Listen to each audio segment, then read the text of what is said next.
Welcome to Sober Talk. I'm Dennis and I have lived experience of alcohol. If you or anyone you know is struggling with alcohol, please call Alcoholics Anonymous on 1300 222222 or check out their website on aa.org.au. I'll just run through the preamble of Alcoholics Anonymous.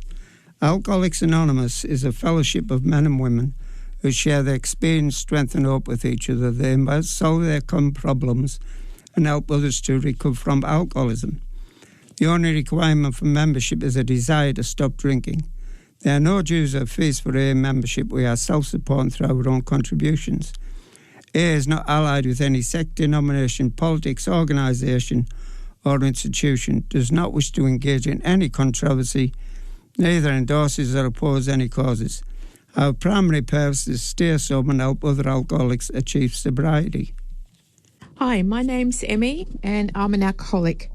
Hopefully my story, my experience, my strength and my hope, both before and after recovery, can help somebody with some identification into my story. And hopefully you can find some parallels between my drinking story and yours. So I first started drinking when I was fairly young, about 9 years old. My mum was having a party and she asked me and my siblings to be the wine people and the hosts. And my brother and sister were quite fine, but I decided to finish off all the dregs of everyone else's drinks and I got quite drunk. I remember a lot of it, but I do remember that it gave me a really good feeling. Not so much the physical side of it, but emotionally, I kind of felt happy and, at ease. Yeah, that idea of being at ease and comfort, that was me. Because I always felt really uncomfortable, had a really dysfunctional family, an abusive childhood. So being able to do something which took that away momentarily was really, really good. So I continued drinking, not regularly at that age, but by 12, I was raiding my dad's cooking brandy and masala, and he had a shelf of alcohol out in the open, and I just used to drink that. He knew I did.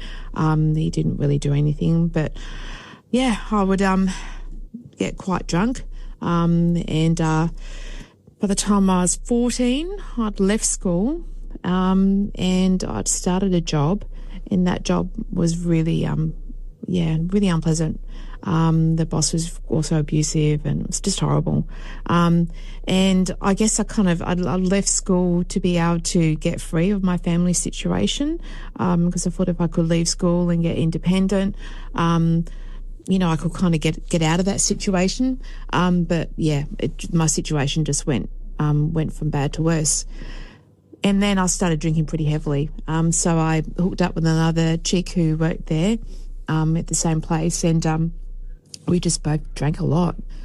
So at that age, I kind of had two types of drinking. One was with this girl at my work, where we just drank really, really badly and heavily, really destructively. It was kind of very bleak and horrible. And, we get into trouble, we get thrown out of pubs, we get barred, all the stupid stuff. And then I used to go out with my sister, who was older than me. I was the youngest. And we go to pubs and clubs and we get people to buy us drink and we'd just be stupid and muck around. And it was kind of funny. But, yeah, it kind of stopped being funny, because by the time I was in my 20s, I was just drinking all the time. And there's so much of my 20s that I just don't remember. I'd had a breakdown when I was 16. I'd been in and out of institutions. And life was just really, really messy. I just didn't know how to navigate life. I knew I wanted something different and I wanted to get out of where I was, which was, living with my family, who were really dysfunctional. I was just unhappy. And so I tried to get a job in the country. I used to get the Countryland newspaper and look for dillary and jackery jobs, and I got one. But then that didn't work out, so I came back home, Then I started art school, and that was good. But then, you know, I just had this breakdown, nervous breakdown. And, yeah, that was 5 years in and out of institutions. I'd kind of go into a hospital. Obviously, I couldn't drink while I was in there. I'd kind of get myself together a little bit. I'd come out and just go into mayhem again.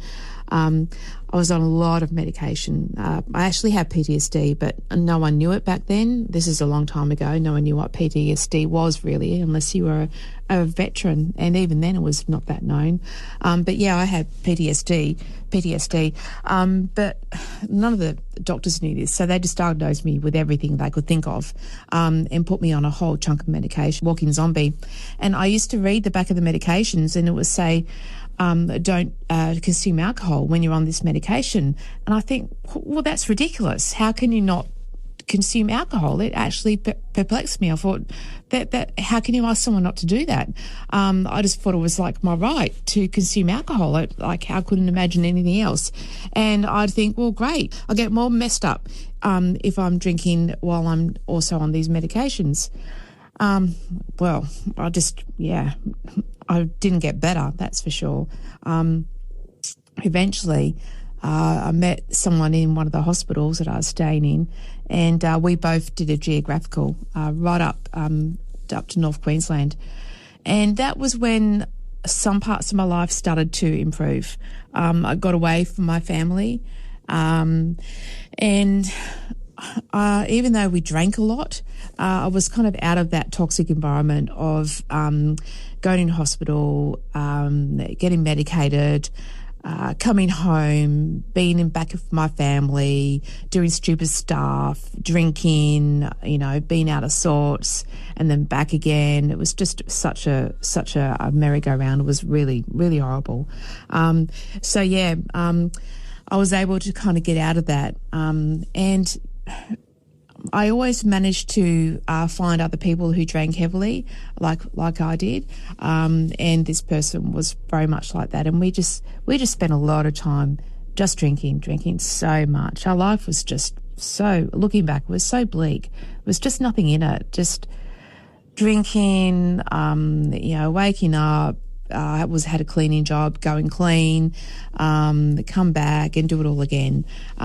We went from Cairns to Melbourne, and back then it was really easy to rent. I was on the pension, so money wasn't a huge issue. Rentals were really cheap in Melbourne, and so we just rented this really beautiful house. But all we did every day was just drink. It's just, looking back, it's like I just spent so much time just drinking. There's all the things I could have done.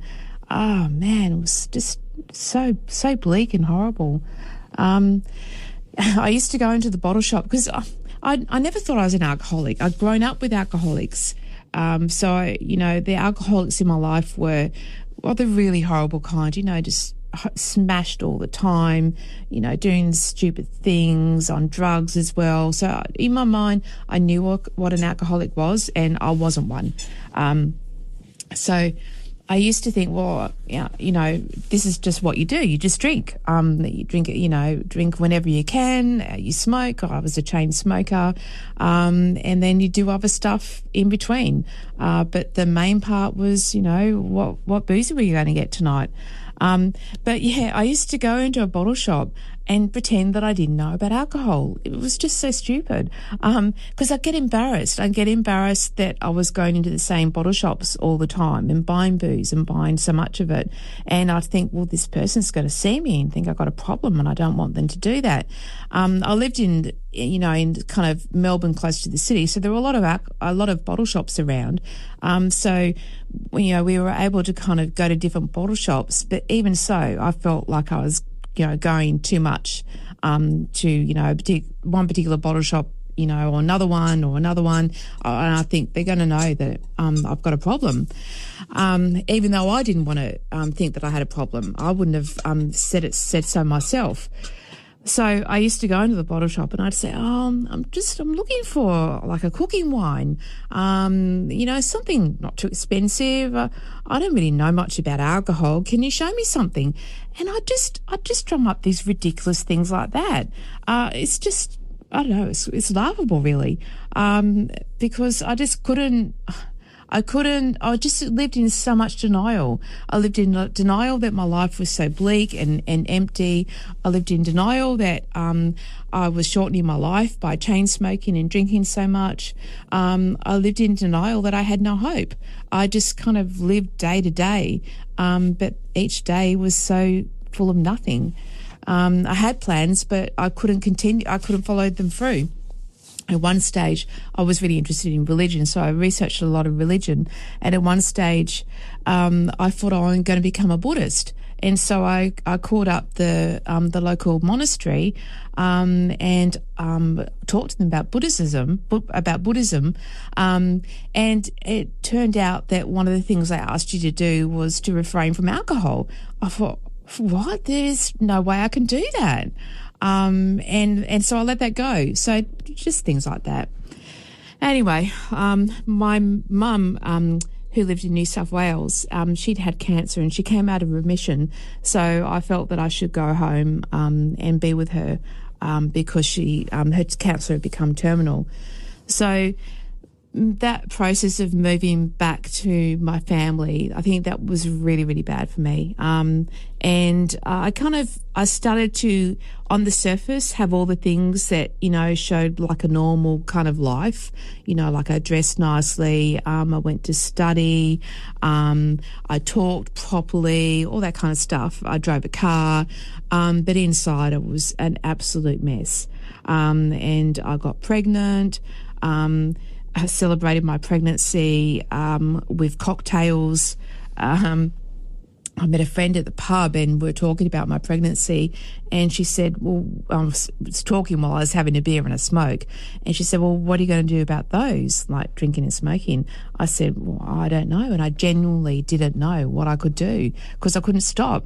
But I guess that was my first miracle, in that I actually did stop. But only while I was pregnant. So I had 4 children, and every time while I was pregnant, I wouldn't drink, and generally wouldn't smoke. But then after I had my baby, it all started up again. And by the time I had my last one, the period of me not drinking and smoking was just getting shorter and shorter.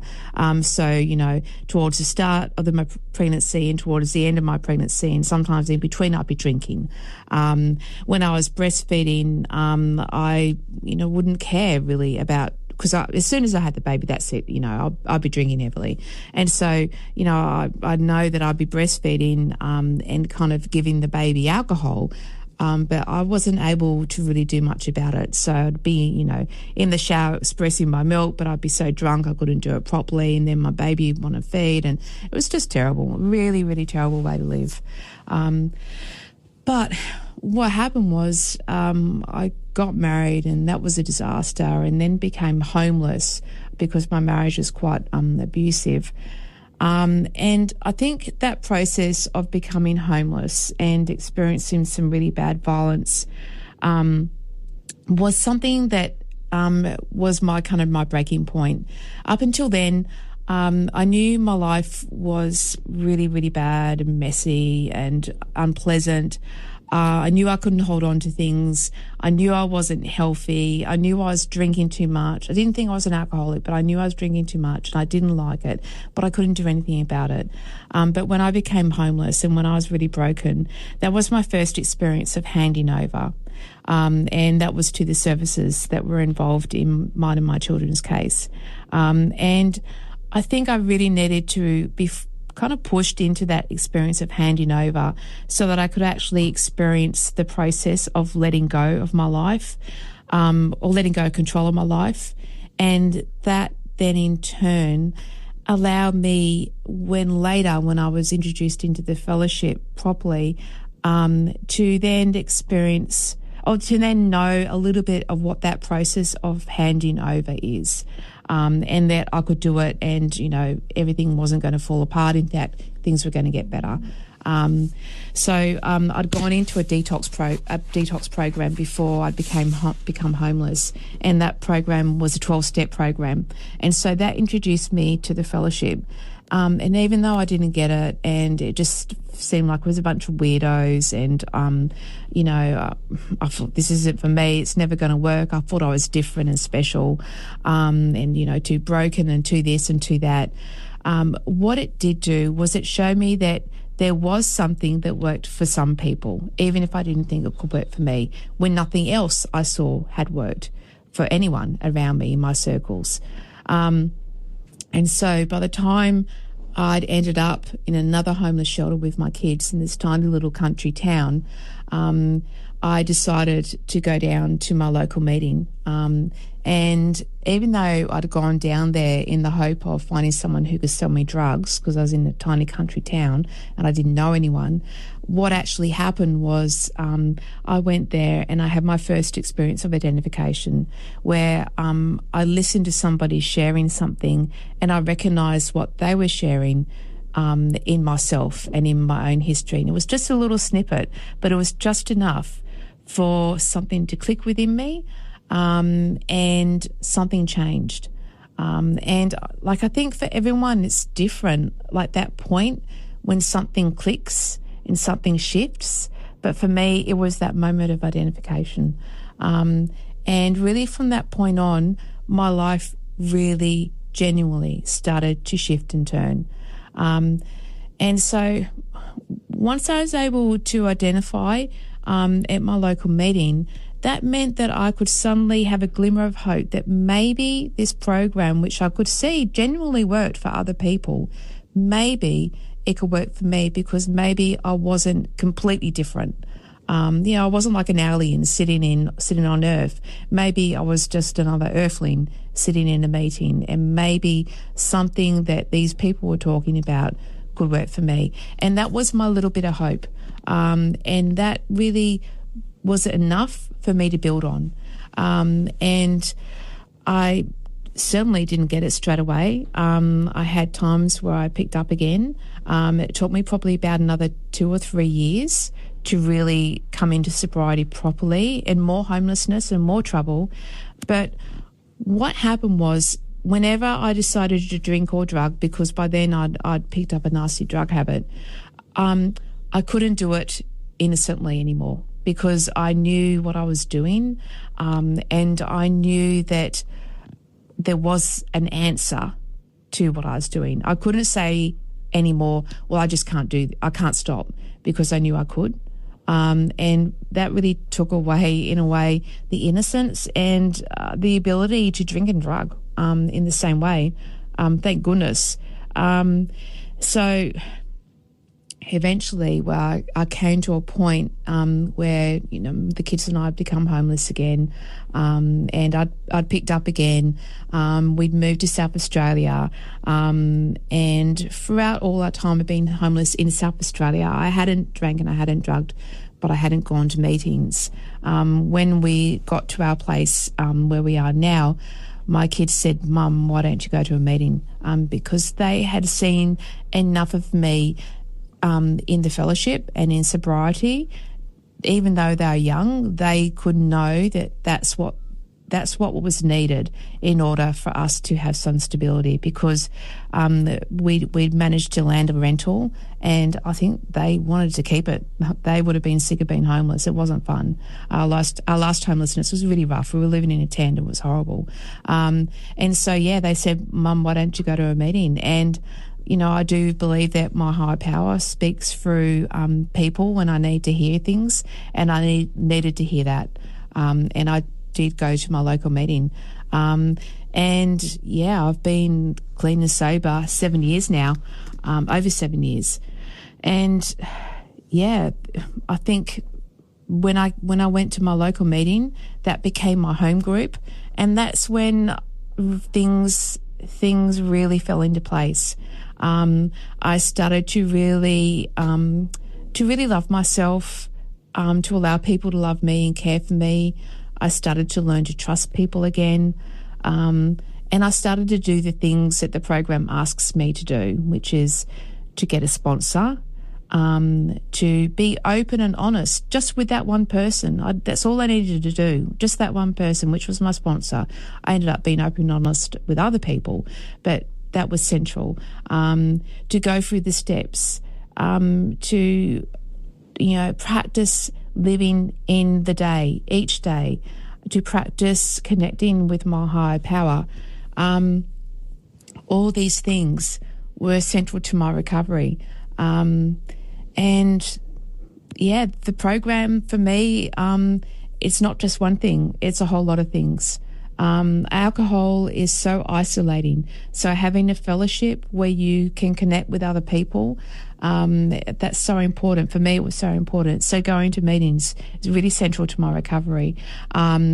Connecting with my higher power is really central. Meditating, even though I'm crap at it and I can only do a couple of minutes, that's really central to my recovery, because that's when I kind of connect with my higher power and meditate, that's my daily process of handing over, because handing over is crucial to my recovery. Because if I take back control of my life, I do it badly, and it's important that I don't.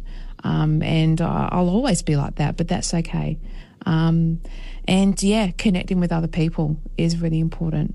Well, I think that's me in a nutshell. I hope it's been helpful. And yeah, good luck in your own recovery. It's a really beautiful, amazing thing. I wouldn't want to change it for anything. Thanks. We have local meetings for the full week in the local area. Monday's Gala meeting at 8 o'clock. Tuesday is Elizabeth East at 8 o'clock. Wednesday is Elizabeth East at 8 o'clock. Thursday is Two Wells at 8 o'clock. And Friday is Salisbury at 8 o'clock. There's a meeting at Daveron Park at 12 o'clock. And on Sunday there's a meeting in Salisbury at 7 o'clock. And many other meetings in the area. For details of your local meetings, please phone 1300 22 22 22.